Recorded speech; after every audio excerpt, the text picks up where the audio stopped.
Hey, everybody out there, Cheese Kingdom YouTube. I know y'all hurting right now, but I think I got something to make you feel better. I got Steve. I got the Gooch. Let's do this. This is my 500 episode sub channel special, and I got the Steve and Gooch on here. Let's go.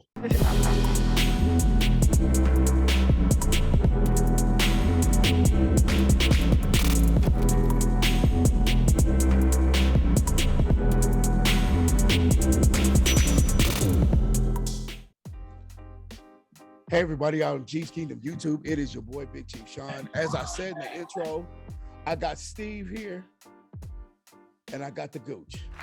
Brothers, thank you so much for being on the channel.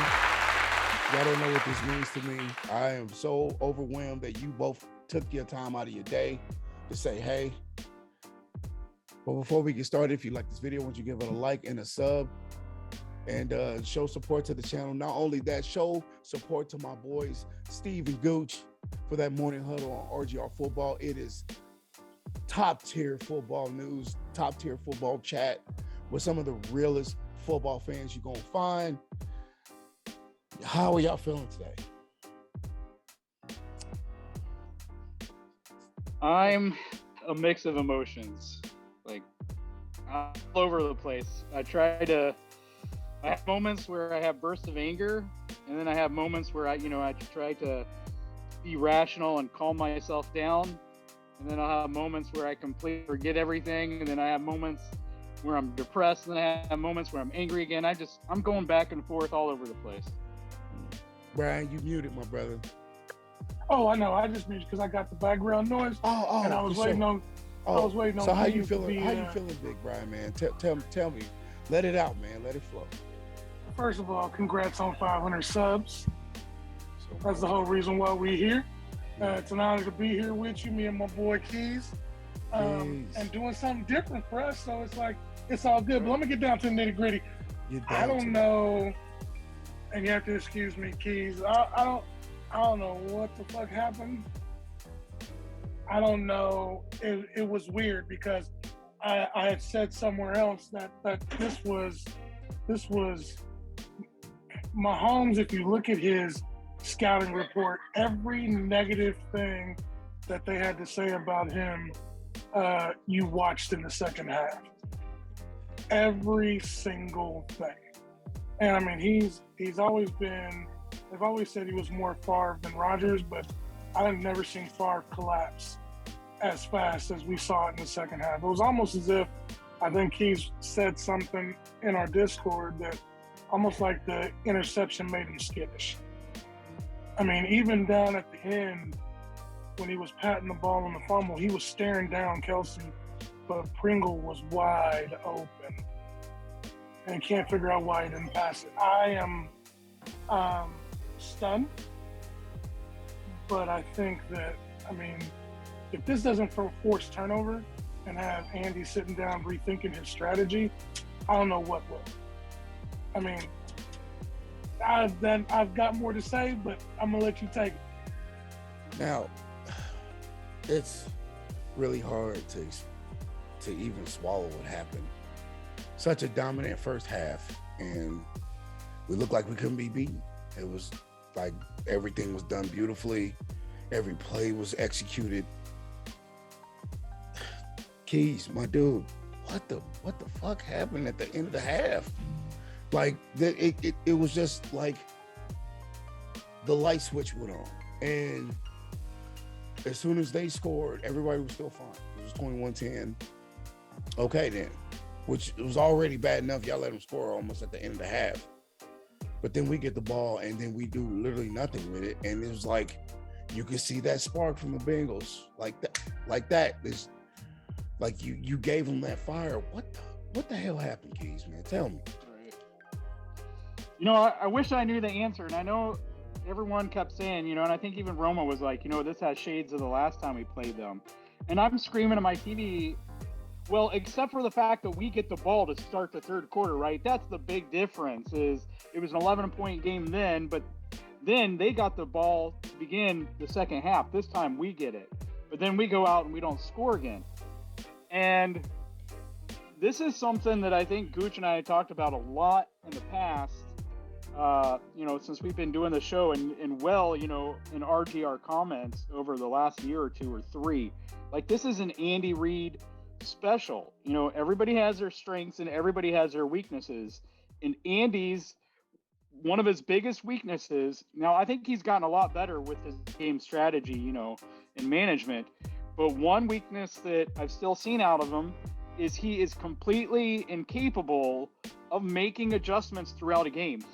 He's great making adjustments before games. If you give him a bye, he can make adjustments. He can make adjustments at halftime. Yeah.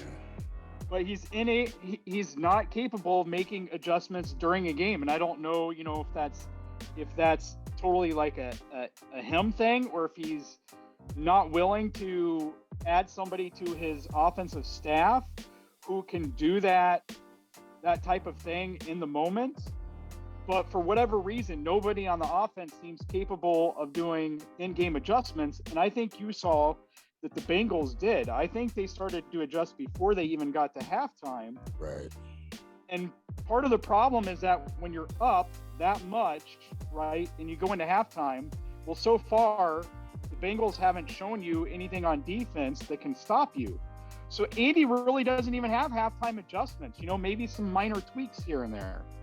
And the Bengals haven't really came out and shown him on defense that they can stop him. So this is like the worst case scenario for us. And I think this is the same thing that happened, in the Bengals game, because of us being ahead, which is why we have a better record generally, playing from behind and having to come back, because we didn't see their defensive adjustments. And once they came out, they made great defensive adjustments in the second half. They were, what I saw, and I only, briefly went back to watch the second half, our offense. And one of the big things that stood out was we ran basically every first down except for 2 or 3 that we had the second half. The Bengals were keyed on that. First down and anything short, second and short, third and short, they were ready for the run. Unless we had an empty backfield or it was second or third and medium or long, once we got to empty backfield or one of those situations, they were rushing 3, they were dropping someone to spy Mahomes. So it was 8-man coverage. Basically every single time that it wasn't either first down or we didn't have short to go. And we didn't make adjustments to that. And, again, they really didn't do that till the second half. Right. But this is where you see nobody on the offense being able to make adjustments, counter adjustments in game, where it really came back to bite us.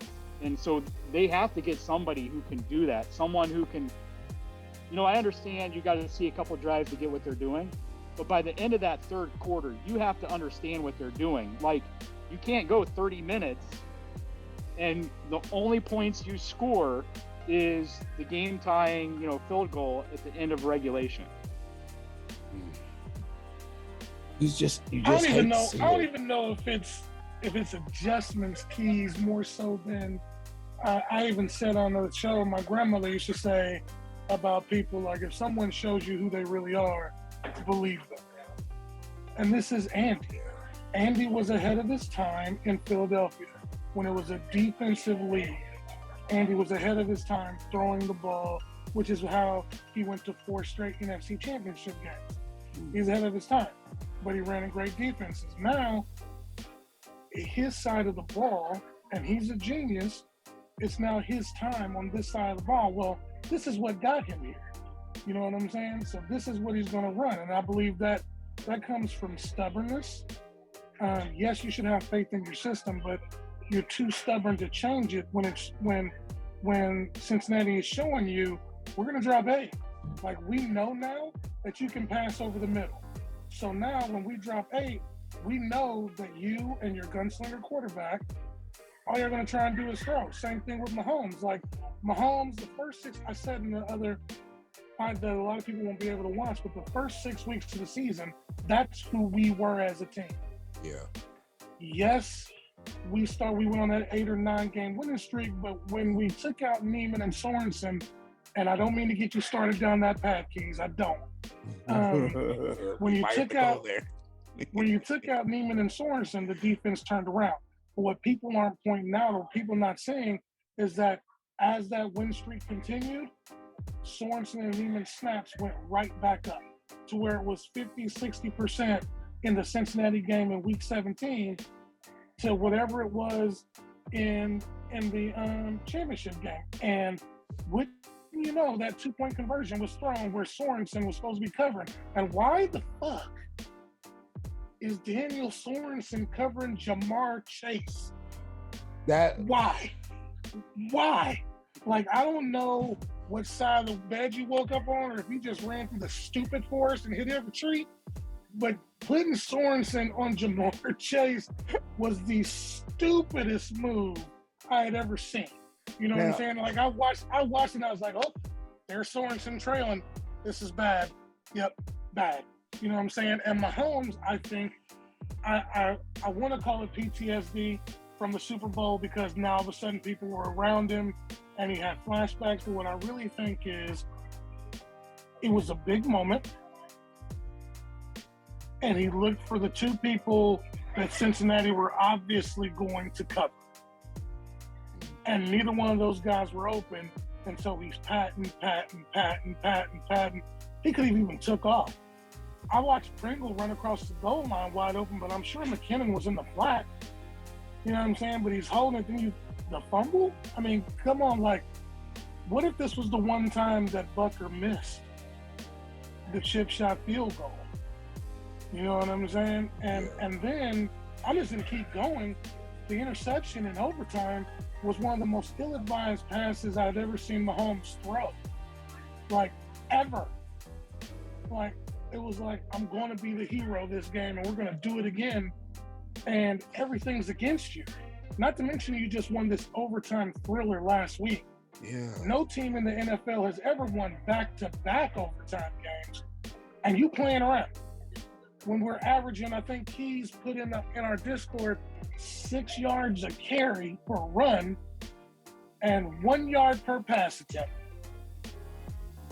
And that right there, that's why I want to get and talk to the both of you about that whole thing, right? Like y'all were on the or at least you were, Keys. You were on the RGR app, you know, post game chat, or no, the Monday chat, you know, the after Monday chat or whatever. And I asked a pretty serious question, and you remember because you answered it when I was like, how can we trust Reed going forward? Because you saw that he of course he went through the numbers saying this is my fault. Please, I know my partner. He said you can't until you do something else as coach. And that's what I'm saying. And I think I called, you know what I'm saying, most shout out to my dude Dan. We all love Dan. Dan's he's family to us. But I think I called him off guard with the question because he said it was loaded. And I don't feel like it was. If it was, I do apologize for it. But I felt like at this point, we can look at Reed's history, and he gave the Eagles 4 NFC championships. How many did he win? 1. And he went to the Super Bowl with that. How many AFC championships has he won? 2. And with 1 Super Bowl. So you can pretty much see the record of how he can get you there, but something in his process seems to stop the process of trying to be better. And all you know what I'm saying, and I wasn't saying it like he was saying it wrong or whatever. All I asked was, going forward, how can we trust you when you look at us in the eye and say you're going to make the adjustments, but you had a chance that game to make the adjustments, and you did. There's no way you didn't see McKinnon and even Hilaire tearing up that defense. They destroyed those boys in that first half. That's the only reason why they scored most of what they did. Here's the real question. What was it? I know Keys had some insightful stuff because he always does. I gotta hear from Keys the goes deep. Here's the question I really want to throw out there when you're like, how can we trust Reed? I think the real question is, how can Reed trust Mahomes? Wow. Because I firmly believe that Reed probably did call the calls, based on what he saw, but he likes to give his quarterbacks freedom. And who knows what Mahomes is audible into at the line. Right. You know what I'm saying? Because of what he thinks he sees. You know what I'm saying? Or how many of those runs did Andy call that were RPOs that should have stayed in the gut, that Mahomes wanted to play hero ball and pull it out and pass? That's you what just can't. That's my only question about it. What you got, kid? What do you got, my dude? Yeah, and I think the last point is a legitimate question. And when I went through and I was watching the second half, I was watching Cincinnati's defense. I was solely looking at, okay, what's the down? What are we doing? What is Cincinnati doing? I wasn't really paying attention to, are we running an RPO here? But I think that's the big question of it. Does the fault lie more on Andy or Pat? Is going to come down to, were these called RPOs? And he was choosing to pass instead of handing it off, and with 3 men dropping, or only 3 men rushing and 8 guys dropping into coverage. But I'm still going to go back and say that even if that's the case, at some point it still falls on Andy's shoulders to pull his quarterback aside and say, hey, listen, enough is enough. You have to hand it off if it's, if there's 8 men in coverage on these RPOs. And you know what? If you got to put Henny in for a series to get that through his head, you got to do it, because at this point, you're in the playoffs and you're in the playoffs to win. And so, I really don't know, because I'll have to go back and look at that. That was my next question, but I didn't get a chance to look at it for that. I was looking more, to see for sure if that's what Cincinnati was doing on defense. Let me hold on before you keep going, Keys. And this is why you should watch the Huddle on RGR. But Keys is an analytics guy, and I go off really what I see, having played the game, have family in the NFL. I'm a visual person. What I see is what I go off of. And Patrick had the look, like, body language is a big thing. Yeah. And when they were showing Pat on the sideline, he looked like confused. Somebody he looked confused, but then he looks like somebody that was like, okay, I fucked up. You know what I'm saying? He looked like somebody was like, I may have just cost us this because of this. Like, I don't know what he's thinking, but that's what it looked like. Like, it wasn't the calm, stoic like it was in Buffalo. It looked like he was what's the word I'm looking for? He was resonated, or like he had came to grips with the fact that he had screwed up and we were probably going to lose this game because of it, which is, I think, part of the reason why. Because he's like, it seems like I'm bashing him. I'm not. He's a humble kid. He's 26-year-old. Well, that's and that's something we're going to talk about later in the show. I didn't even cut you off, Coach. No, that's you're something we're going to need to talk about later in the show, about the critique of Mahomes. It's like, at this point, being his 4th year, yes, he is golden in almost everything he does, but when he fails hard, and it seems like nobody wants to judge him. It's like everybody already apologized for him, and he hasn't even a chance to speak yet. And but like I said, we'll talk about that later, because that's a serious issue to bring up about him and his attitude and his greediness. But I want to go back to the whole Reed thing. I want to ask y'all both. Like you said, Key, he likes to give his quarterbacks that freedom, right? But as a coach, when do you rein it in? Like,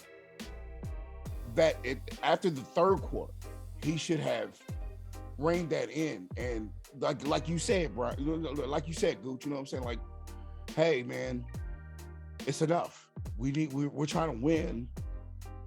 You need to cut this shit out. But yet it kept going on. So I'm wondering, and y'all explain to me, what the fuck happened to the discipline? Like, 2 years ago, Reed said drop it, he would have dropped it. He would have said jump, he would have already been in the sky ready to do a corkscrew aerosol backflip. But now it feels like the game was on the line and he gave Mahomes free range to do whatever he want, instead of just having the game plan of, hey, that's nice. If we were up by 21, I will let you free ball this shit. But no, we need to run, and we need to burn that clock off, and we need to put some points on. What the fuck happened to that? Was it discipline, or was it?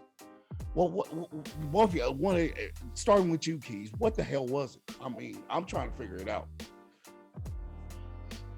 Yeah, I don't know if we'll ever know this answer, but I think that, as you progress in the playoffs, every mistake, becomes that bigger. So I think your weakness has become that bigger, and Andy's, become that bigger and that much more exploitable. I've had the feeling all season, I think we've talked about it on the huddle, that this just doesn't seem like a disciplined team. They've looked all season like they got away from the fundamentals, almost like they mailed it in and just rested on, the past. And we saw that from players like Hitchens on Twitter, this year when he was, or Instagram, when, Hitchens and Tyron were arguing with fans on Instagram, and, Hitchens, brought up, 3 AFC championships and a Super Bowl, blah, blah, blah. What more do you want? Well, we're concerned with right now, not what you did in the past. Because, we believe in growth, right? Yeah. And so I think there was a lot of that attitude that just kind of came in, and whether it was the coaching staff, which is my belief, because that's what it looked like to me last year in the Super Bowl, that the coaching staff just mailed everything in, with 2 weeks to prepare for the Super Bowl. And so for me, it started at least there, and it's a coaching issue where, it's seeped on down through everybody else. But I think there's even a locker room leadership issue, because, Gooch, I didn't see what you saw, but, I also had my family with me, and, I was angry and stuff. But my question would have been, Pat is the guy who, when someone else makes a mistake, goes up to them, and helps them get their head right. Right. Who went up to Pat and helped him get his head right? I think everyone is looking at him like a superhero. Yeah, like he's supposed to have all the answers. Like he's Batman, and he's just going to go in at it alone. And it's like the team succeeds as a team, or they fail because of Pat. And maybe some of that, is himself. If he's taking it all on his shoulders, and, I'm a receiver who's not Travis or Tyreek, I might have an attitude of like, all right, screw you guys then. If it's just the Pat and Travis and Tyreek show, then you know what? Let it be that. And if you guys fail, that's on you. I don't know. But something I've been asking myself, and, I'll throw it out there for you guys, but I keep asking myself, and I don't mean this, to be negative towards Andy, but if Bill Belichick was the coach of this team for the last 4 years, do you think we'd have 4 Super Bowl rings? At least 3. I kind of do. I think we would be playing in the Super Bowl this year. I think we would have won last year, or had a really good chance. It wouldn't have been, a complete screw-up blowout. And so, and I know, Gooch, because, I go back and forth with the whole thing. It's not disrespect towards Andy, but my college team has a coach that's good enough to get us to 10-3 every year, and then we're out. And so, I understand, because it's the same argument. A lot of fans are out. Well, if we replace them, what if we go backwards? At least we're 10-3, or we're competitive every year at winning, our conference. That's the case. Yeah, sure. But ask, go look and ask how many Braves fans of the 90s, did it feel good to get to the World Series 5 or 6 or 7 times, however many times it was in the 90s? Or would they rather have won more than one? Yeah. So for me, I would take getting there less, I think, and winning more Super Bowls, preferably both, right? But so yeah, I don't know. I'm just really disappointed with the coaching staff as is. We saw, what was it, the Dallas 49ers game? Kellen Moore came out, and Dallas's offense, they had 2 offensive linemen back to block for Zeke. Do you guys remember that one play? Because, it caught me off guard. You have, 5 or 6 Pro Bowl offensive linemen anyway. and then you have two offensive linemen lined back there with Zeke to block for him. It's like, why wasn't something like that, one of our goal line plays that we did, right? And you already know what? Who was it? We've had, 2 or 3 offensive linemen catch touchdowns already this season, right? Right. Have one back there. You could have did a play action off of that if you wanted to. It could have been RPO, whatever. But we went on goal line and we had some of the dumbest calls. And I think that was, anyway, I'm digressing, so I'm going to stop. I'm going to let Gooch answer. Gooch. You fill in, my dude. Look. It look like there's a lot on your mind, my dude. Keys put it on the coaches, and I partially agree with that. But I think a lot of this is on the players, and I was saying something like, I get how much do we trust Reed? Has his voice gotten stale? Is he just speaking empty words and people are just nodding? Have our players who have been to 4 straight AFC Championship games, 2 Super Bowls in a row, 1 Super Bowl win, have they just did they assume that it would just be easy? Did they think they were going to be the Warriors because that's all everybody talked about? This team reminds me of the Warriors, and they were just going to coast until the playoffs, and you're going to be able to hit the proverbial switch. First of all, this isn't basketball, and even Steph Curry has bad nights. Yeah.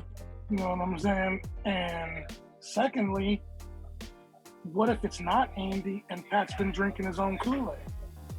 Maybe because everybody's been telling him he's Batman, the fact that we were down, he thought, I'm Batman, and I can win this at any time I want. All I gotta do is step out on the field.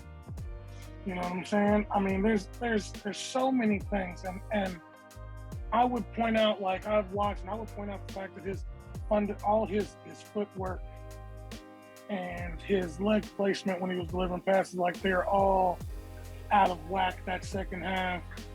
He was sailing balls.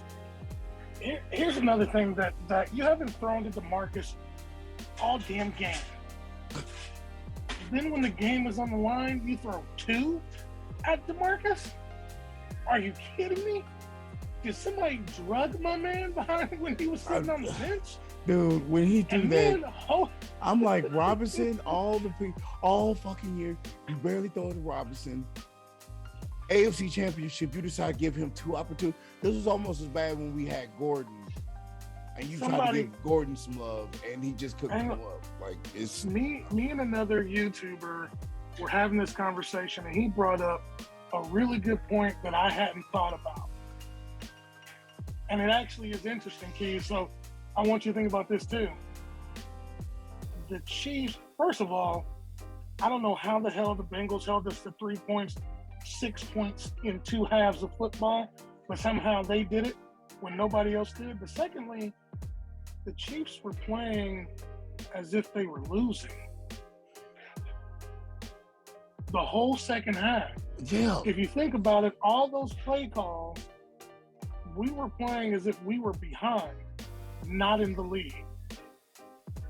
So I don't know if what was going through Andy's mind. Obviously, it's not about keeping the foot on the gas, because honestly, even if you don't put up any more points, and I am not the biggest proponent of this, but Keys is, even if you're not putting up points, running the ball is keeping your foot on the gas, because the clock is tick, tick, tick. You know what I'm saying? Yeah. I mean, well, yeah. And I want to answer Keys' thing, because he was talking about it's Iowa State, right, Keys? Or is it Iowa? No way. Don't even. It's Iowa. Is it Iowa? It's Iowa. And Keys was saying, I didn't want to get it wrong, so I apologize. Go ahead, man. Keys was saying, we had a coach that went 10-3. Look, so did we. His name was Marty Schottenheimer. And we went to the playoffs every single year that he was coach, but we were one and done. You know what I'm saying? And this fan base, this hungry for success fan base, and it is we don't want one and done. And you gave us the Super Bowl, and yes, Tyron and Hitch, oh, how quickly they forget. Motherfucker, you weren't here when we went through 2-14, 3-13, Tyler Palco, Romeo Crennel, Tyler Thigpen, Brody Croyle. You know what I'm saying? Don't forget Damon. Damon Steve was Bono. the worst. No, Damon Hewitt was the worst. And I mean, you don't Like he so just now couldn't throw. we want success. You know what I'm saying? Like Yeah. it's Because- already hard enough because we're a small market. And we're not really the an fact that attractive destination. so many people tried to tell me on my Twitter, please follow all of us on Twitter, but people try to tell me on Twitter, people are greedy. What fan would not want their team to always win? Like, that is the stupidest thing I've ever fucking heard. That's always, oh, we're getting too greedy because we win all the time. That's the whole point of winning. You want to win all the time. Real quick. Let me cut you off. If you're watching this and you said we're being too greedy, I'm really mad at you for making me quote, "He who shall not be named." But if you ask that Buccaneers quarterback which Super Bowl ring is his favorite, he says the next one. Because it's all about wins. It's all about wins. That's always You know what what I'm it's going to saying? be about. When people like, we're too greedy. Oh, we want this many games, now we didn't got too greedy. What the hell does that even mean? That is the stupidest shit I've ever heard. That'd be like a Chicago fan in 96, all the way from 89 to 93 going, you know what? We win too much. Who fucking says that? Nobody says that. Nobody says we're too greedy. We shouldn't want it all the time. Yes, we should. Yeah. Because Can I just say, if you don't like winning, stop following the Chiefs and become a Lions fan. I'm putting a hallelujah background sound for that. Just because you said that. I gotta say amen to that too, brother. I just gotta. I mean, We're a Jets fan. Oh, yeah. Jets. I mean, seriously, when I'm getting on here on Twitter and I'm trying to tell people, you know, I don't know if y'all saw my tweet on there, but I told people, you can be as mad as you want to be. This will be the time to be pissed. This ain't that time to go, oh, better luck next year. No, fuck that. Better luck next year would have been 10 years ago if we had Alex Smith and this was the playoff and we got one and done. We knew it was going to happen and we were fine with that. When you're on this high level of success, you want to keep winning. Like, we've been talking about Andy and Patrick and all this. You know who's been quiet this whole time? Clark. And he has to have, look, the Hunts, as nice as they are proud people. And to lose a game that should have been in hand in your house when you're up 18 with 30 minutes of football left to go, I mean, you know that outro interview, that exit interview for the season ending is going to be interesting. And I really think you're going to see some major changes. Like, you're going to be like, holy crap. Like, and then on top of that, I'm kind of glad you brought up Alex. I love Alex.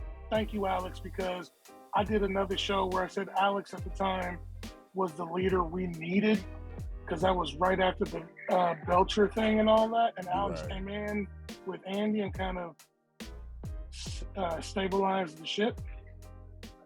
But now we've been doing all these comparisons to all these great quarterbacks, and we've been giving Mahomes all these accolades, and he's the baby GOAT, and he's on pace, blah, blah, blah. He also has matched Alex Smith as the only two quarterbacks in Chiefs history to lose a game that they were up 21-3. That y'all heard that. That's not a fake stat. They pretty much researched that before they said that. Yes, right. If y'all want to get kicked back in reality, for a lot of y'all who watch this, if you want to get kicked, that is a stat. That is a fact. Take your feelings out of this. That is a stat. And that is a sad stat. Because as fans, that, like, you got people actually comparing what loss was worse, this one or the Colts loss. We were up by 28 and couldn't keep a 28-point loss. I can't even really, I really can't, That's really hard to compare. That's like what's better, Chinese water torture or just being pure drowned. Like, you really can't compare them because they're both the same kind of But you know what though? If you want me to be completely honest, and I actually am gonna compare it, and I'm gonna let my partner get in because he's got a smirk on his face, so I know he's got something to say. But I would much rather take the Alex Smith loss because it's one of those fluke, like, how the fuck did that happen? As opposed to watching my team deteriorate for 30 minutes of football. And all you're doing is watching it go down the tubes. You know what I'm saying? That's all you're doing. You're watching it. It's almost like it's and we as fans think about this like we're watching it. This is almost like self-induced torture. Like you can't stop watching, but you want to turn it off. You know what I'm saying? Like even I, who was watching the game, like I was like, I'm done watching this, and then I load it right back up. I'm like, I can't not watch it. You know what I'm saying? And I'm just like picking it apart. And Keys was in my text messages. I think he sent me one that said, "I'm so done with football."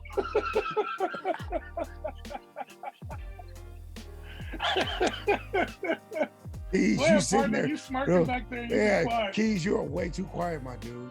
Tell me how you feeling about what I just said. Now, I'm going to start with what Gooch said there at the end and say, part of that, it's like Patrick is the author of all of this, our happiness and our pain, right? Because how many of us would have turned that game off had what happened the week before not happened, right? So like you literally have to endure the whole game because heroic Patrick could come out at any moment, and you could end up winning, at any point in the game, even with 13 or 10 seconds left now. So like he's responsible for that. He keeps you glued in the whole time, and then he's the one in this case that drives the dagger into your heart. So it's really mean of him to do that. and that's what I'm saying about that. That I get what you're saying though, Gooch. At least with the Alex game, you kind of expected it with Alex because he has a certain pinnacle, he has a certain peak, and once he hits that peak, we know he's done. But with Mahomes, just like you said, Keys, he can get you back in any kind of game. We've seen 24 down, we've seen 10 down, and we've seen 10 down again at a Super Bowl with 2 interceptions and still come out on top, majorly on top. And when you see Mahomes not do it in his fourth quarter and time is just ticking off and he's still not doing it, and it's like 4 minutes left and he's still not doing it, and then he kicks the field goal, you don't feel as confident for overtime like you did with the Bills game. When we made that overtime kick, we was just like, oh, we got the game. Give us the flip. I didn't feel like that with the flip this time. Like, did y'all? Like, because when we got the flip, I'm like, oh, okay, cool. We got this. We can get this. I did not have that. Oh, y'all screwed now. Because I just, like you said, Gooch, man, it was a deterioration. So, dude, like, where were y'all at the flip? Were y'all confident at the flip of OT? Nope. I actually, as soon as Bucker made the kick, I was like, oh, we lost this one. Like, legit. Like, I had, because of what I watched, I actually laughed, and I'm going to be honest, and it's funny because me and Keys, we regularly talk via text message or whatever, as well as doing our show. Yeah. And as soon as regulation was over, I laughed because I was like, I know somewhere in Keys' brain, he's going 3 points again in the second half versus the Bengals. How does that happen? You know what I'm saying? And as soon as like I was thinking that, I said, okay, this one's over. Like I just, the defense had turned back into the defense we saw weeks 1 through 6. Pat had become the worst version I had ever seen of him since he took the field. And I was just like, it's funny. It's like, I'm gonna do a comparison. And please don't kill me in Big Chief's comments when I say this, but it was like watching one of Muhammad Ali's last fights. Like, you know, the mind was there, but the body was just not performing like you'd expect it to. Right. You know what I'm saying? It was like, it was our Chiefs on the field in all their talent, but it was almost like the head, which would be Reed and Mahomes, were separate from the body, and it just wasn't working. Like, we were taking Cincinnati's punches and we couldn't do anything about it, and all we were doing was giving them confidence, and confidence in a game that big is the worst thing you could give somebody, especially when they already went in knowing they stopped you from scoring another touchdown. So instead of 28-3, it's 21, but now they're stopping you consistently on the field when you were running up and down on them. Now they're like, oh, this is easy. And credit Zach Taylor, is that the Cincinnati coach's name? Yeah. Credit him for getting with his coaches, because I'm sure he did, and was like, well, this is Andy, so we're going to drop 8. So now, and I'm going to prognosticate right here, okay? Because we did the too high shell, which we struggled with through weeks 1 through 6, up until the Buffalo game, which I'm telling you guys, follow Keas on Twitter. Keas put out a stat that he faced 92% Keas? Something like that, yeah. In the Bills game, and if our defense had played, if we had Matthew, I think that score's a little bit more lopsided than it was. So now the new thing is going to be, okay, to stop Patrick, rush 3, drop 8. You know what I'm saying? And then here's the real question: is it going to take Patrick 7 weeks to figure it out? And then if he does figure it out, are we just going to get heartbroken AFC Championship game again? How much of this team is going to be left? How much does, and there's so many things, how much does Jackson and Brittany play into Mahomes' mental not being right before that game or during that game?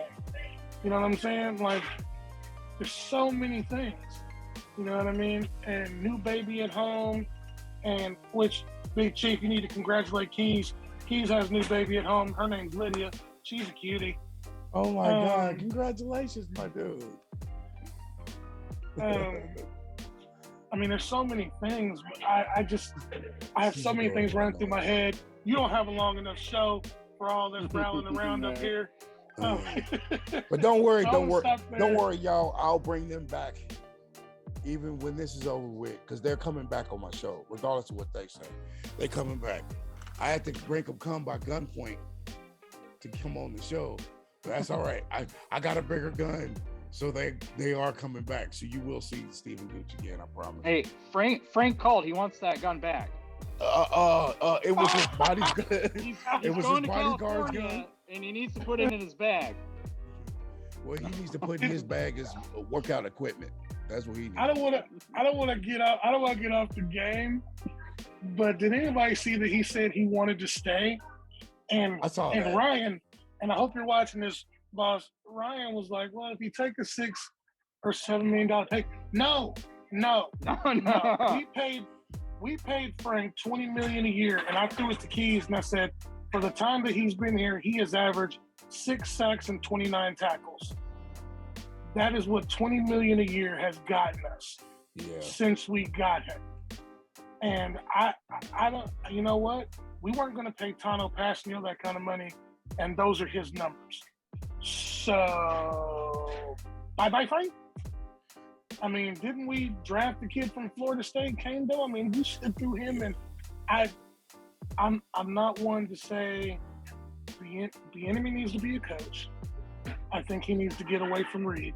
Not that that's terrible. Yeah. I think Reed needs. I mean, every coach that goes away from Reed has success. So it's not like him leaving from him would be a bad thing.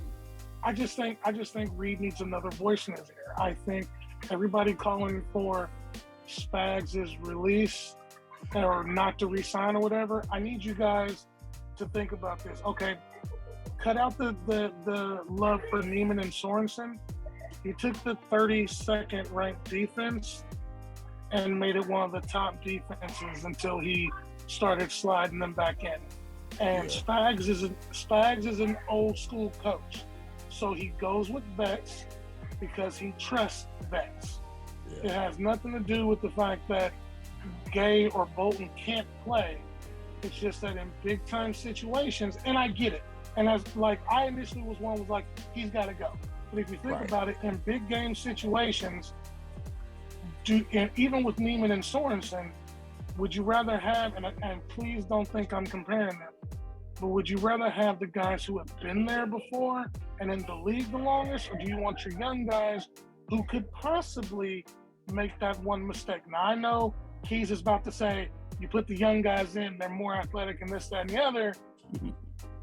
But if you've been in the trenches, when you're in the trenches with somebody for years, that's the guy you're trusting to have your back in big time moments. You know what I'm saying? And it's just, so he obviously is good at what he does. I just think we need to rip off the Band-Aids on some of his crutches and force him to play with guys that are hungry and want to be out there. Yeah. Sorry, I'm like monopolizing the show. My bad. No, man. This is what I want. This is my 500 sub special. You two are one of the most insightful people I know. That's why I had to have you both on here, because y'all going to keep it real, especially on mine. Especially on mine. Especially on here, because I don't tolerate nothing less, and that's all you give constantly without being asked. So I want y'all to feel that, because this loss, like I told people, this is why I told people on Twitter, you should be mad. Like somebody had the nerve to say, I can't believe people are actually upset about a game. So I replied to him easy enough to say, I can't believe people cheer when the Chiefs score. You invest your energy, good or bad. If you could raise up, put on a Chiefs outfit, and go to a game, you have the same right to go home and go, what the fuck just happened? Because if you don't do that, you'll just be another blind fan willing to accept mediocrity every time it comes. Because that's what we did for a whole 50 years before that, right? Well, the 18,000 quarterbacks they kept giving us, Castle and Croyle, and every kind of crap in between all that, having great offenses, no defenses, no offenses. We dealt with all that shit. So when you tell me that I'm overreacting or I'm getting mad over a game, well, you're too happy for a game, because that's the same spectrum, man. And I feel I want to throw something out there too. You know what this game showed us, and I was thinking this, and I think he said it in the Discord today, but I was saying it, I think I said it on my show, but this is what no corners looks like on defense. Amen, brother. Like, no one is scared. Snead, I think they ranked him like somewhere in the 60s this year as a starting cornerback, and Ward, even with his Lasix, like Ward is a press guy, and he can run as long as he can keep his hands on you. But when you're dealing with Jamar Chase, who is next level, you know what I'm saying? Like, and you're playing Thornhill and Matthew back more so than up, you need great corners. Our corners are good. Yeah. They're not great. Which, by the way, hey, if anybody from the Chiefs organization listens to this, hey, Clark, Stephon Gilmore is a free agent, and he wants one more run at a ring. Now, Matthew is a slot corner. He is not a top-tier safety. That's $14 million instead of the $20 million he's going to want. So you pay him that, you restructure Pat, cut Hitchens and Clark, and you tell Stephon, hey, come on off, take this run at a ring. That's just my advice. I got plenty if you need something. Keys, did we cut Chris Jones? What? Did we cut Chris Jones? No way. This is fucking blasphemy. Did you just ask that question? Hey. We here to keep it. We're here to talk about everything. 11 playoff games, no sacks. Why shouldn't he, or at least restructure? Tell me why he shouldn't at least restructure. I mean, I could be open to that and maybe incentivize it more, but I would look more at the pressures Do I think that he needs to work on wrapping up quarterbacks? Absolutely. Because there's a lot of three and longs that just if you could just get your hand on them, you probably would. And you know, he has some, you know, consistency issues. You know, I'll give you that. Like, he has some games where you can tell that he's actively thinking, if I don't get to the quarterback, get my hands up. And then there's games, you know, where it's get to the quarterback or, you know, give up. In this game, you know, I remember times with him like trying swim moves, and I'm like, why are you trying, you know, or spin moves? Sorry, why are you spinning around offensive linemen? Like, that's not your game, you know. Push the offensive. If you can't get to the quarterback, you push the offensive lineman back and collapse the pocket. And if you have to, then you jump up with your hands. And so I don't know, you know, some of that was what Spags was asking him to do. You know, and that's kind of hard because we just don't know, you know, what is Spags asking him to do? You know, what is Daly doing? And, you know, I'm getting off topic here, but I keep hearing from everybody, you know, all of our coaches are fantastic. And I'm looking around at our players and I'm like, you know, one of these, either Veach is not bringing in good players or our coaches are not as good as you're making them seem. Because Chris Jones has been the second best defensive tackle since he entered the league, basically. And I haven't seen him. Gooch, have you seen him grow? Have you seen him add new moves to your repertoire? Have either of you guys? I haven't. Me neither. No.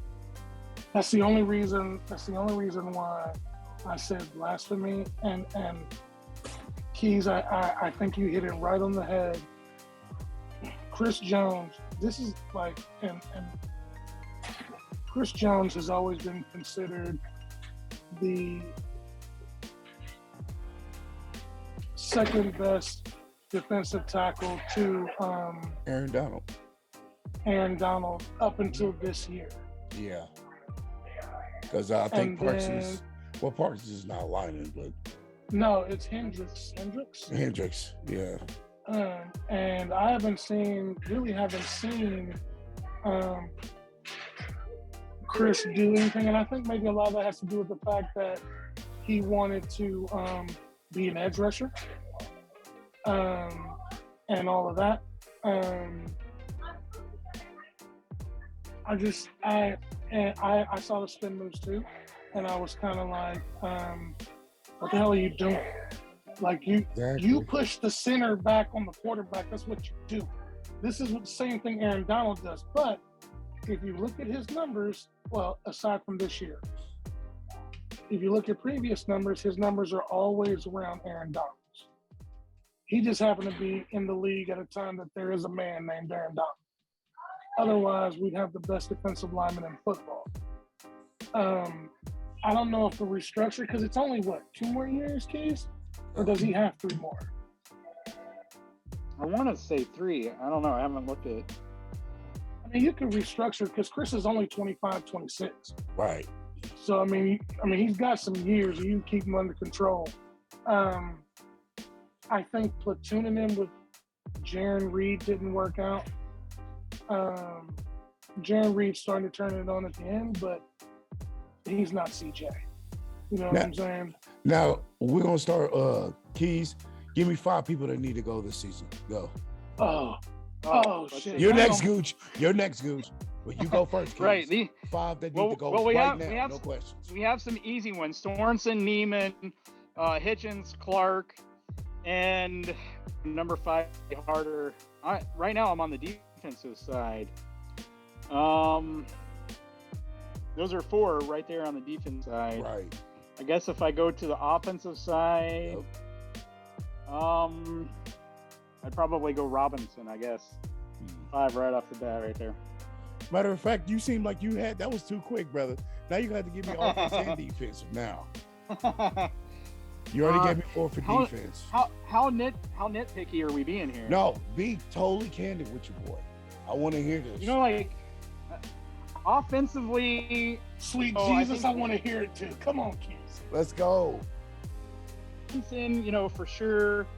You know, most of the rest of the wide receiver room I'm fine with, except for the practice squad. Like, let's Do not sign Garrett Dieter back to the practice squad. There's no reason for that. It's an annual thing. My white boy played, at Alabama, and I know they're best friends. Hey, don't diss Alabama. There will be no Alabama slander here. Oh, I bet I could get you to engage in some. You know what what just shook me? You know what just shook me right now? What shook you, my man? Not only did my college team lose before lose in the national championship, my pro team lost in the AFC championship. Yeah. This is terrible. Life sucks right now. Go ahead. Okay. Give me the 5 offense. So I'm going to make this easier. Wide receiver room. Obviously, you keep Tyreek. You re-sign Pringle. Hardman's still under contract for 2 or 3 years, so you keep him. I'd still like to see what Fountain can do next year. I'd like to see what Josh Gordon can do, if he can keep his nose clean and actually have a whole season to get in football shape, because he was out for 2 years. Right. I'm keeping all the tight ends, and I had to apologize to Blake Bell. I originally wanted him cut. I'm keeping all the tight ends. Wiley was serviceable enough. I'm keeping him. Kyle Long couldn't stay healthy, so I let him go. Rimmers again was serviceable. I don't know if I keep Niang, but I'm looking for a right tackle because I think that we have the answer at right tackle. Niang can't stay healthy. Right. We drafted him where we did because he was injured. He sat out last year because of COVID and because he was injured. And then this season he's been injured. I'm looking for a trade partner for CEH, entertain bringing back the whole running back room, but I'm looking for a more complete player. We could have had Jonathan Taylor, someone who has some speed and can get through holes. I know that CEH has a certain skill set. I want to see a more complete back who's bigger, not 5'6", has some speed. I'm not even sure that I care that much for Burton. He didn't necessarily do anything bad. Right. But I guess he's fine for as much as Andy uses him. And probably the biggest one for me is I'm still not sold at Orlando Brown as a left tackle. So yeah, you can't say that out loud. You told me to. So I'm saying jokingly. I'm saying jokingly. I know. I agree with you. I 100% agree. I'm tagging him. I'm letting him talk to all 31 other teams so he can find out that no other team views him as a left tackle and no other team will pay him the left tackle money he wants. Right. But if some team happens to, I'm getting on the phone and we're talking trade. And that's just the way it is for me. And I'm looking for the franchise left tackle because he does some things well, and that's no slight against him. But he cannot handle any kind of speed.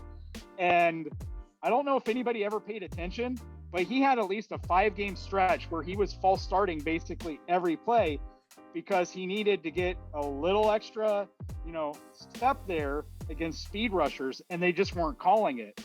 So if he was fine moving back to right tackle, which he isn't, but if we tagged him and he talked to every other team and they said, no, you're not a left tackle, and he accepted that, I would move him to right tackle and I wouldn't think twice about it, and then I'd be looking for our left tackle.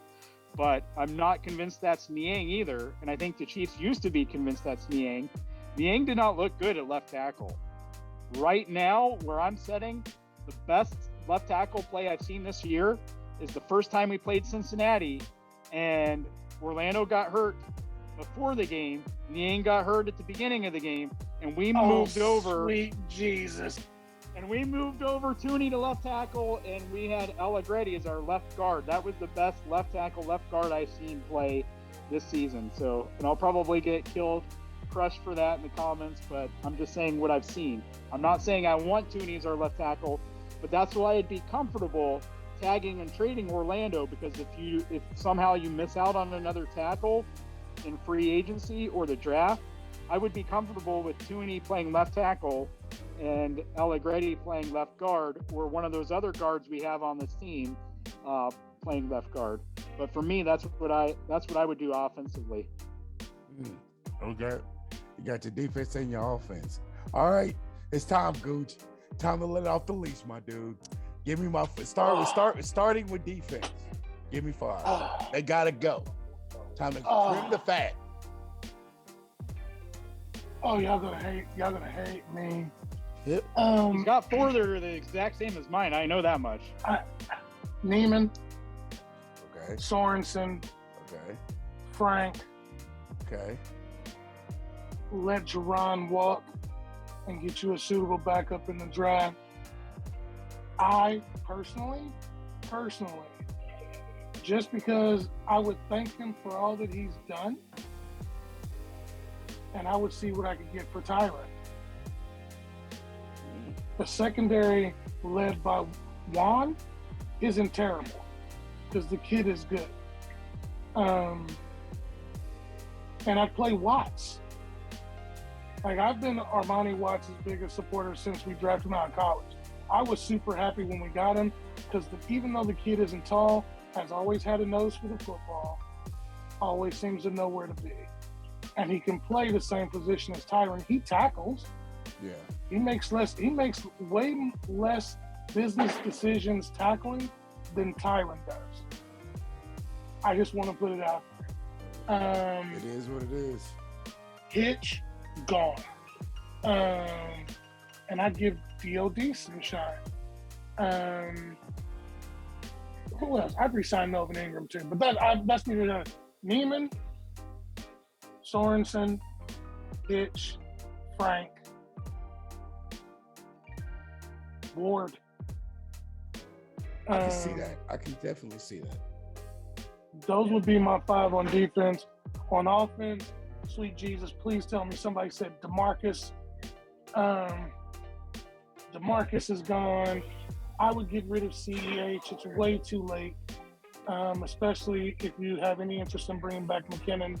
There are plenty of teams who want CEH because word all through the draft war rooms and stuff like that was that somebody was going to draft him, the Chiefs didn't. So there's got to be somebody out there that believes the Chiefs aren't utilizing them properly. You could probably get a 3rd-round pick for him.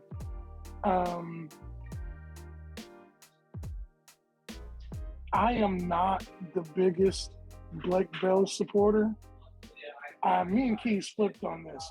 I was the Bell guy at the beginning of the season.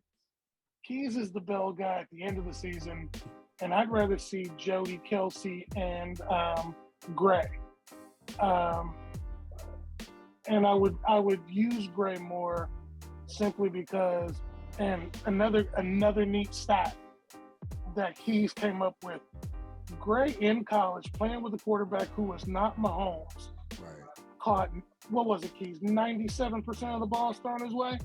98? Yeah. Something astronomical. I don't remember what the stat was. I think it was like he had 113 opportunities and only dropped 1 pass or something like that. I don't remember what the stat is now, though.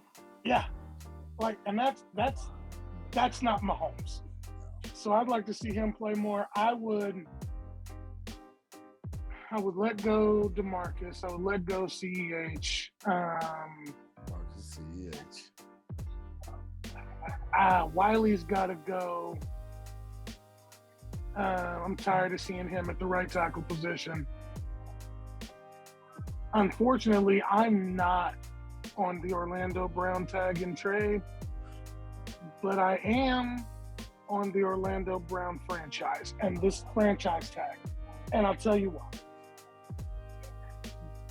The best tackle on the market is signed by San Francisco. You're not going to get, I'm trying to think of how many elite left tackles there actually are in the league. I think one's in Indianapolis and one's in San Francisco. One's in Dallas. Tyron Smith. Yeah, and Dallas. And I think the Chargers might have drafted one this year in Slater. Yeah, but you need you need a year or two to kind of get that down. Yeah.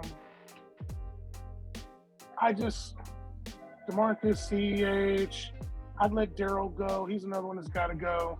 Yeah. He's become more 2 yards in a cloud of dust. He had that one game, but I was mad that they let him stay and Damian go.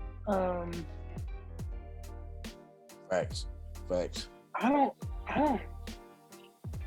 I actually like Pringle. I think Fountain has something to give. Let Kemp go. Kemp is a special teams guy. He's never going to produce anything for this offense. I mean, the league that I grew up with, Right. if you were the third or fourth receiver, you were on special teams. Kemp is not even the top 4. Hell, he probably isn't the top 6. Damn.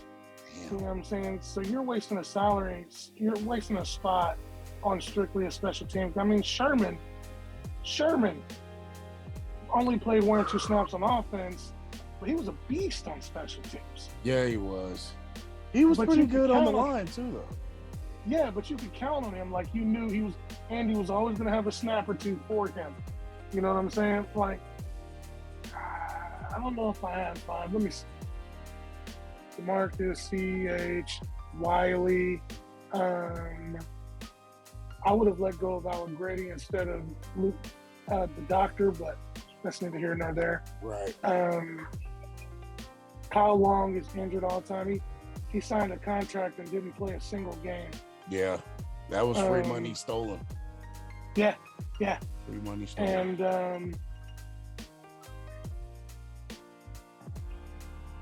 you know what? I'd let Henny go. Ooh, why? Same thing I said about Andy's voice getting stale. Maybe Henny.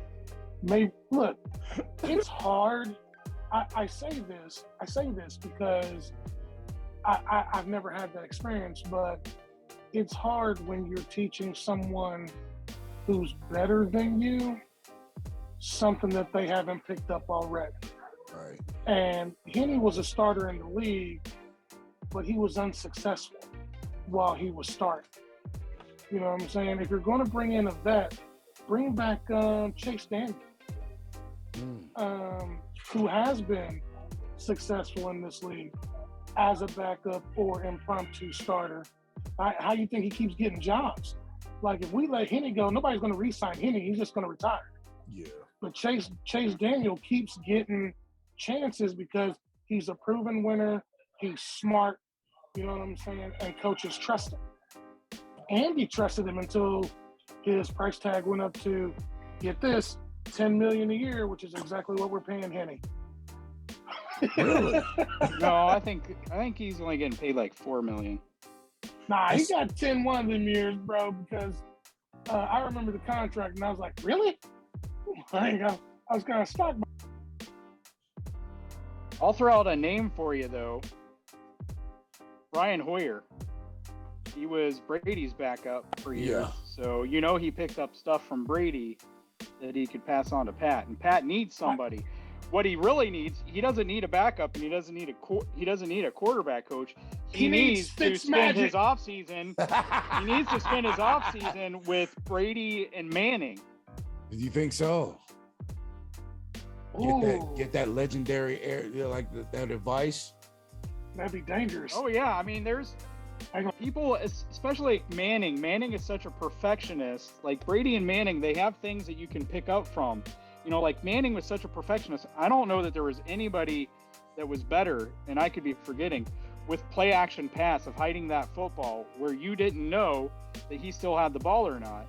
There's all these kind of little things that, we watch Pat with, and I think I said earlier this season, like he wasn't pump faking. Now he did it a couple times the last couple of games, against the Bills and the Bengals, but generally he hadn't been pump faking this season. And when he did, he wasn't, they were like, the ones that he did do were like barely pump fakes. And I think there's a bunch of little nuanced things, little details that, if he got better, if he got good at those things, they make a big difference over like the long haul. And so for me, for Manning, I think it's like the physical, technical things, and kind of that attitude where. Let me interrupt you real quick, and I'm gonna let you go back. How do you not pick up play fake from Alex Smith, who was probably one of the best I've ever seen at it, as far as sticking it in and pulling it out, and you're not sure if he had it? That was Alex's whole MVP like season. Right. Like, people forget that Alex Like, yeah, okay, Captain Checkdown and all that. Alex went toe-to-toe with Drew Brees in an NFC Championship game. Alex went toe-to-toe with Brady and is the only quarterback besides Mahomes.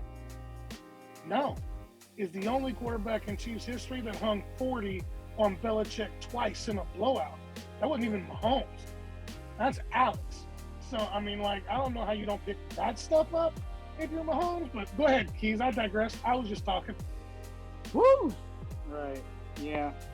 And, maybe that a lot of that was just, rookie season type of stuff where you're drinking out of a fire hose anyway because, you played at Texas Tech and you're having to learn all of this stuff at once. So there's only so much you can pick up in one season. And I know there are a lot of fans out there that have said, especially now that there's rumors that one of Brian Daboll's, possible picks for offensive coordinator of the Giants is Mike Kafka, the Chiefs' current quarterback coach. And I know there's a lot of people out there who have said, if that happens and he's gone, they'd love Alex to come in and be the quarterback coach. And I wouldn't argue against it. Yeah, that would be something sweet. That would be amazing. I do think there are little details, that like there's a lot of things that Patrick is great at, and I think if he picks up a lot of these small details, like it makes him that much harder. Right. Over the course of it. For Brady, for me, it's kind of more the mental things. So like I don't want to praise the guy. I generally, I'm part of the Brady was lucky and carried by, defenses and stuff crowd. But the one trait that I do think that he actually excelled in was the mental game. Yeah. And so, between Brady and Manning, the way they made their receivers, practice with them in the off season, that's something, Gooch and I talked about. I would love to see. Like, you don't see videos, of off-season videos of Mahomes working with Travis and Tyreek and Pringle and Hardman and those guys. And that's something I'd love to see, just of them spending an off-season, really working together. But yeah, anyway, yeah, I was with Gooch as well on getting rid of Henne. And so. Okay, y'all, we reached to that point. I really want to. I'm going to have to drop the big bomb of a question on y'all. Actually, the last 3 questions. I want to answer them as quick as possible. We're going to start with you, Gooch. Did we go back? Did we come back from where we were next year?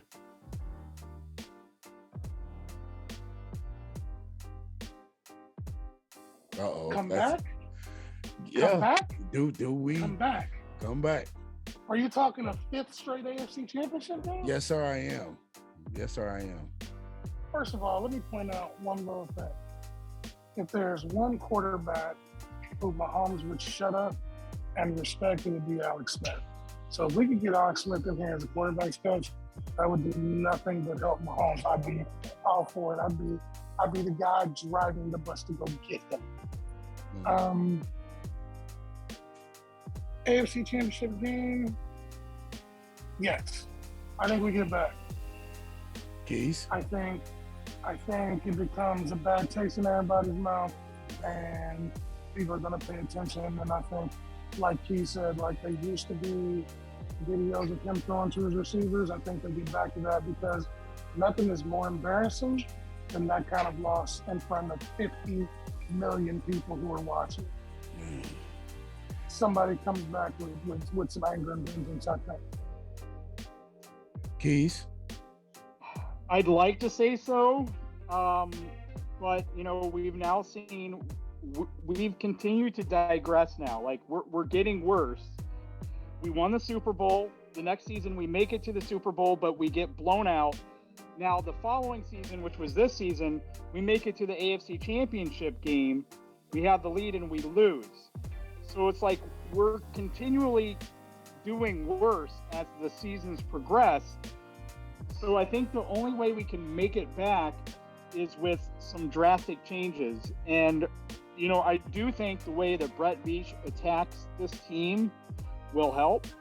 I've been saying all day that we have to Andy Reid-proof the defense.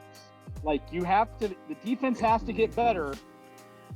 The defense has to get better in case the offense goes a whole half and only scores 3 points.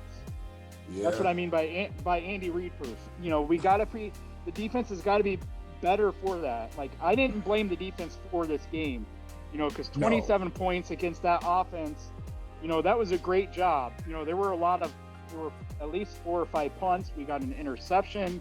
We forced some field goals where they could have gotten some touchdowns, and so, I didn't blame the defense for this because, like I said, we had end of first half possession. We began the ball second half. We had the opportunity. At least if you kick field goals in both of those, that's 6 more points. And, it changes the whole outcome of the second half. It changes how the Bengals play. And I didn't say this earlier, and I'm getting off topic here, but, going back to what Gooch said earlier about, the question about overtime, when I went back and watched it today, it's not how I remembered it, but when I went back and watched it today, we drove down the field that very last drive. 6 minutes left in the game. And at that point, I was like, we either need to score really quickly or somehow we got to, do it perfectly so we run out the clock and score a touchdown with basically no time left. And it was clear that they weren't going to score quickly. And they did a great job of going all the way down the field until we got right there, 5, 6, 7, 8 yard line. And then they went pass, and it was, Mahomes running for his life, not throwing to open receivers, running for his life, getting sacked, and then, fumbling the ball and losing it. But again, I'm digressing here. So I think Brett Veach attacked the offensive line last year after we lost in the Super Bowl with all the injuries. I think Brett Veach attacks the defensive. Well, he said in his presser today, they believe in building offensive line, defensive line. Those are the 2 main things. So I think you see them go out and rebuild this defensive line. Hopefully that means, Ingram is back because, listen, everyone talks about Tyron having heart, and he might vocally have heart, but the one player I seen on defense playing with heart, 100% heart, every single was Melvin Ingram. And so I want him back, and hopefully they make that happen. But it seems clear that, Veach is going to rebuild that defensive line. If that happens, I still think that it's going to take a lot on the defensive side for us to get back. But if that stuff happens, then we can get back. We still need to add to the coaching staff. Andy needs some more voices. Andy needs someone. He needs someone who will challenge him and say and tell him, you're being a stubborn jackass. This is the wrong decision. He needs that sometimes. He used to have that, back when he had what, we kind of thought of as made up positions, right? Where he had all of his old buddies coming in and they had made up positions, just so that they could be coaching somewhere, right? Yeah. So.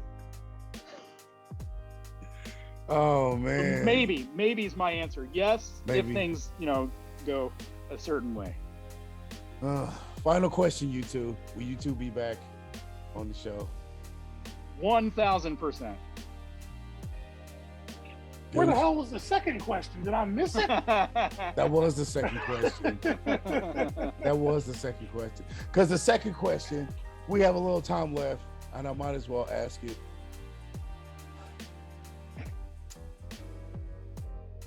I'm kind of afraid to ask it, man. It's not up for Mahomes, because Mahomes is brilliant and he'll play the way, but it goes, and I want to go back to that before we get out of here. Do we trust Reid? Like, is it, or put it like this: if you had a choice right now, being honest, if you had a choice, and Clark came in here and gave y'all the option, you had to pick Reid or Bieniemy. Who's walking out the door? Reid. And the other question, I'll be back, bro. I'll be a special guest every week. The other bros can be in the building. You know what I'm saying? That's what's up. That's what's up. Right, we'll do this, man. It's been a pleasure. For me, I would say Reid. And I'm only going to, and you're going to kill me in the comments. I already know. Hear my thinking out, though, before you bash me too badly. Reed has been in the league 20-some years. He is Yeah, fourth years. all time. He is fourth all time in wins. He has taken 2 different franchises to the Super Bowl. And I think, I know his love of the game is there, but every year that man has to think about grandchildren, wife, and family. And he and Belichick are almost the same age. Yeah.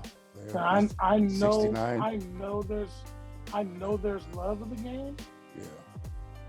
but I mean, even if you keep him on in a consulting role, you know, and maybe this is two-sided. You give Reed the break he needs because he needs one.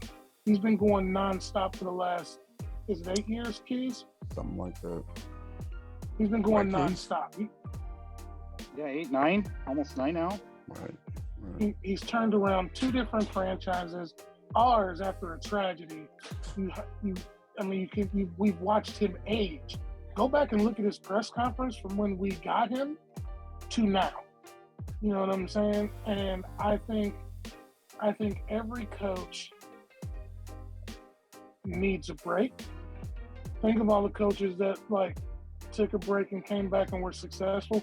Reed's a genius. Nobody's going to tell Reed, aside from Howie Roseman, who was a fucking idiot in Philadelphia, nobody in their right mind is going to tell Andy Reid, here's your walking papers. No, sir, you can stay as long as you want. But there are some cases, like take, for instance, I took another job within the company I work for, but it causes me to travel. But in order to get where I want, which is to own most of these, the previous franchises that I was traveling around for was like, the only way you're going to do that and get the necessary time off that you need and focus is if we force your hand and make you do it. You know what I'm saying? Reed needs to take a year or two, decompress, and let the enemy be forward as a franchise. Like, look, you won't hire our black coach? We'll hire our own black coach. No interview needed. We know who this guy is. You know what I'm saying? Especially if, like, look, and I'm gonna shit on the Broncos for a minute. Eric Bieniemy, regardless of what you think about him, is a Colorado fucking legend. Yes. If anybody is gonna put asses in your seats because the product on your field sure the fuck ain't, it's gonna be Eric Bieniemy, even if they're just reminiscing from Colorado. Like that would put. I'm like, oh yeah, hometown hero coming back to lead the Broncos. I hate the fucking Broncos, but I thought it would have been a good move. Yeah. Especially when you hear that Rodgers could have probably been their quarterback or Russ. So probably would have been a match. Keys. That's me. Keys, who walks out the door? All right. First off, I'm going to answer the who do I trust Reed question, and I'm going to say I said this a year ago. No, I don't trust Reed. I have not trusted him since his Super Bowl prep. And, you know, I've argued with people who keep pointing to the Britt Reed situation. That happened the Thursday of the Super Bowl, 2.5 days before the Super Bowl. The game plan for that Super Bowl was installed way before then. And that plan was absolutely atrocious. And that is when he lost my trust. Like, I had no trust in that coaching staff because of that Super Bowl performance. And I understand a lot of people, you know, he built up a lot of equity with them by getting to the Super Bowl, the AFC Championship 3 times in a row and the Super Bowl twice, and now the AFC Championship 4 times. But I don't work that way. You know, I'm not from Missouri. I've never lived in Missouri, but I have shown me all through my blood. Like, it is my mentality. And what they showed me, what this coaching staff showed me last year in the Super Bowl was that either they were incompetent or they were arrogant or they were mailing it in. And so they lost my trust because I went to bat for them, you know, and I was probably in YouTube comments way too much last year during the Super Bowl saying, hey, listen, you know, our offensive line's out, but Andy Reid's a smart coach. You know, here's the adjustments he's going to make, you know, personnel-wise. Here's the adjustments, you know, he's going to make scheme-wise, you know, with chipping guys and, you know, short pass game and this and that. And we got to the Super Bowl and he didn't do anything. except for recycle the week 12 first half game plan. And the same thing with Spags. And they completely lost my trust then and there. And they have not done anything to earn it back from what I've seen this season. They were starting to. The Bills game was the best game I've seen coached all season. And then this. And so they lost my trust completely. And it's not even back now, because even, Gooch talked about Mahomes. To me, even to the extent it's the player's fault, it's still the coach's fault. Because again, Mahomes is playing like crap the whole second half. It's on Andy. He's the coach. He's the head coach over everybody. To make sure that Pat is playing a better fourth quarter, to make sure they're calling better plays in the fourth quarter. So I have no trust in Andy. Going back to this question, I'm shocked by Gooch's answer, because he's the one who has a lot more respect for, I don't want to say respect, but he's the one who, at least to this point, has taken a lot more, had a lot more reverence for Andy, in his past accolades. I've been thinking about this. You didn't ask this question. I didn't know you were going to ask it, but I've been thinking about it in some form throughout this whole show. And I keep thinking to myself, Andy's been to how many Super Bowls now? Two. 3. He made one. He was in one with the Eagles. Yeah. Three with the Eagles. That's Okay. when Terrell Owens played on his broken ankle. Yeah. So last year was his 3rd Super Bowl, and he's won 1. He's 63 years old. You know who's younger than I am, who's now playing, who's now coaching in his 2nd Super Bowl? Timothy McVay. Sean McVay. Okay. So, he's been a coach for 22 years now. He's got all these accolades. He's 5th all time in wins. There's all these amazing things about him. But, and we don't know the outcome of the Rams game. But Sean McVay has now been to, 2/3 as many Super Bowls as Andy has. And Sean McVay's only been a head coach, 3 or 4 years now? And so, I keep thinking about, what is Andy's greatest assets? And, of course, we know he's great with the passing game. He's got a genius mind when it comes to the passing game. There's obviously, some stuff that he does in practice that he instills in players, that helps his teams get to the playoffs every single year. But it also seems like there's quite a bit missing. And, I said earlier, he's gotten a lot better with his time management.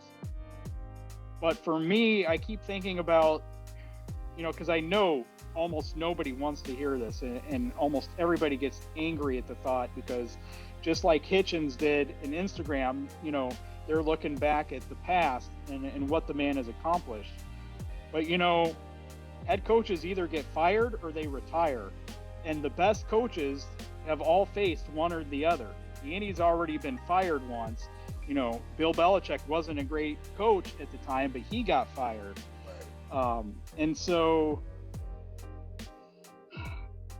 I've told Gooch I thought that the enemy is a fantastic leader of men. I don't think he's a great offensive coordinator by any stretch, but I think he's a great leader of men.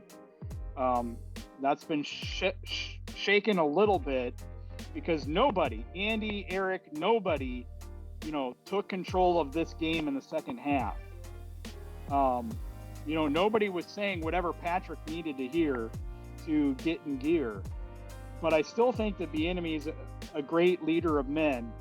And so, for me, I'm going to go with Gooch here. I say, I would let Andy walk and let Eric be the head coach, and I would bring in another offensive coordinator.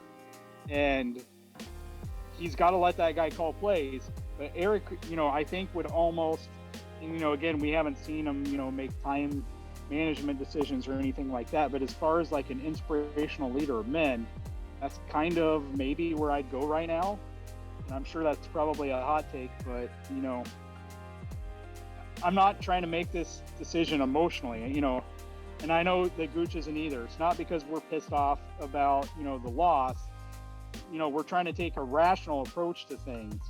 And it's definitely risky, that's sure, for sure, because, there is merit to the, been to 4 AFC championship games in a row, and we've won the West for 6 years straight now. Yeah.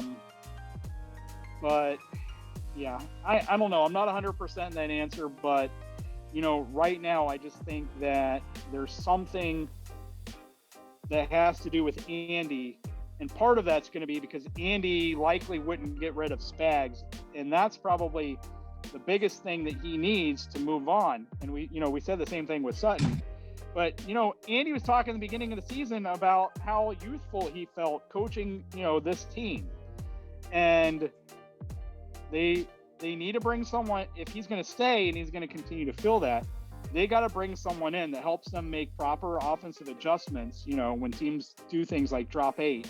Someone who can quickly digest that, and say, hey, listen, they're dropping 8, and then he can make an adjustment. But he's also got to bring in a defensive coordinator who can keep them in games when they go 30 minutes without scoring or only scoring 3 points. And so otherwise for me, I think the better move would go EB, bring in an offensive coordinator, and I would be okay with completely gutting the staff. I don't know who of the coaches I want back, because right now, like I said, either Beach isn't getting talent, or coaches aren't coaching up that talent, or the scheme's wrong. Something is amiss. Wow. If you watched the huddle before, he did all that without the HGs, ladies and gentlemen. No Horace Grant glasses today. That was Keas at his finest. And he bought him out. That's how you know it's the 500 subs. I brought him. I just forgot to put him on. Man. Oh my God. Y'all are coming back. I don't care. That's right. I'm getting Keas and Gooch to come back, y'all. This was a deep one. If y'all like this video, why don't you give it a like and a sub. Please follow them at the huddle at RGR Football. You want to watch them. If you don't, if you join them now, you'll definitely enjoy them in the huddle. They're a little more PG, but they still deliver the same sweet content that you are used to. Coming from me or coming from Ryan or Dan, they are legitly the shit. Please go see them on there at RGR Football. Hopefully, if I'm not too shitty at this, I'll be able to do a proper link so you guys can go see them. Thank you too for so much for being on the show today, man. It's such a stress reliever having 2 legitimate fans get their grievances off as much as me. I'm just overwhelmed. Thank you so much, you two.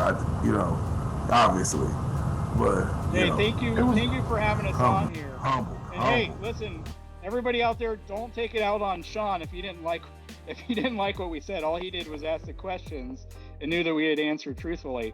And tell your friends so that he can double this, and we can be back and have a huge party for 1,000 subscriber video. So that's what we're going for. It was an honor. It was an honor for me to be here, obviously with my partner. It was great. 500 subs. That's awesome. We don't have to wait till 1,000. You want us back at 600, 750, we'll do that. We're cool with that. If you want us back at 501, we'll do that. And my partner is right. Like, if you don't like anything that we said, you don't even have to go to my partner. I'm the one that wants to smoke. You know what I'm saying? You come right at me. It is at Gooch_Brian on Twitter. You can hit me up in RGR. I got a Discord. You can find me on PlayStation if you want to. You can do whatever. My email is somewhere out there. Look me up. I want all of it if we got problems. And you can leave my partner out of it. Or hit me up on Twitter. Leave me a question. We'll address it on the huddle. We can go there. Hell, I'll even have you on the huddle if it's a good enough question. You know what I'm saying? Yeah.